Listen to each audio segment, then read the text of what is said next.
Has your bank put limits on how much money you can deposit onto exchanges to buy crypto? Screw them. SwissBorg's got your back. They've created personalized IBAN numbers so you can send as much money as you like to buy crypto. SwissBorg.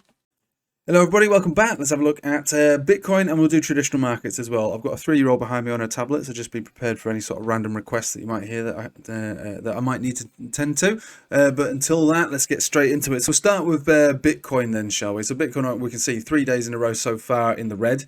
Very big one initially, big fat pullback to the tune of 6.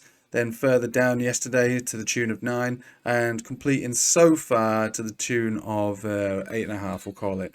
No reason on the daily to see any sort of major reaction around this area. There are some, and again, this is just a horizontal, but it's not particularly neat. There is something going on around this area. It's not enough for me. Moving averages are going to be where it's all based around. So yesterday there was a bit of a hopium that we might see a reaction around the 200 exponential on the 4-hourly, being a classic golden cross retest. For the moment, went straight through it and currently getting rejected more or less on it. So being below that and the Bollinger Band on the daily suggests probably, in all fairness, probably further downside. Couple that with the short signal we see there in the Ichimoku clouds. So not a big fan of the way things are shaping up. 12-hourly looking pretty tired as well, with a support on the 200. Again, 200 simple, 200 exponential, all floating around that $25,000 zone. That also with this peaky area as well, which is basically 24,300. So there is still quite a lot of supports below us, but they are below us, which means that we need to move into them in order to be supported. At the moment, there's not really anything at this level really that I would be particularly looking for a bounce from, unless of course we go to our weekly and we can see that there is a 7 simple moving average.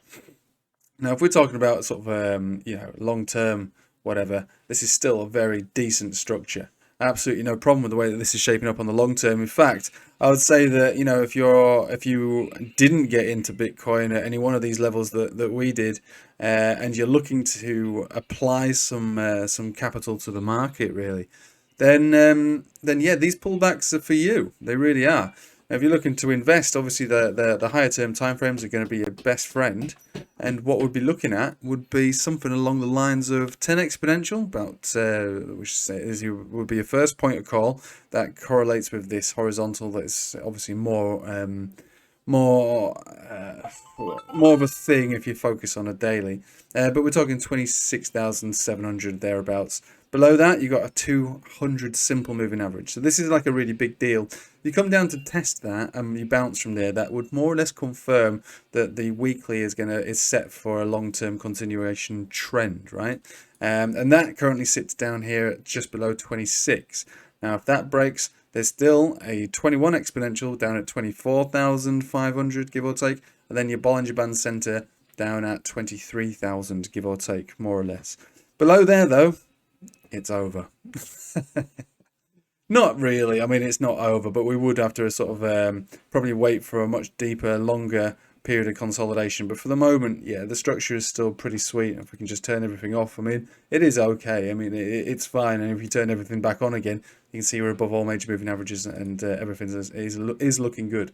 What I should say, though, is that we aren't really peaked over here. There wasn't even any bearish divergence on the money flow index, nor was there on the RSI. So there is still a chance that we do ricochet and bounce from some of these first levels on the weekly, and move up to the Holy Grail, top of the Bollinger Band, the 32,000, which is also your monthly Bollinger Band center. So all of this is still technically on the cards, and also if you think about where we are on the monthly right now, we are above the 21 exponential moving average. We're above quite a lot of moving averages, in all fairness, on the monthly. It's only that Bollinger Band center that is not, which means, as far as I can see, on the higher term timeframes, things still are quite good, and I wouldn't really be concerned about how things look on the long term.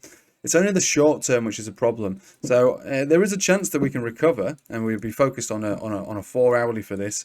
But for the moment, things don't look like they want to recover. You need to reclaim at least this 200 exponential, never mind all the rest, and really start to get bullish when you're above, well, this 20 moving average, about 29,000. Things could then start to look up really dramatically and change. But for the moment, favour the downside, I would say. Even though we've got this tiny little portion of bullish divergence, it's really nothing. It's just a 4-hourly. So focused mostly on the 4-hourly and the daily. to which both of them are looking pretty bearish. Maybe we catch a bounce around 27,270 thereabouts, basically a 50 exponential moving average.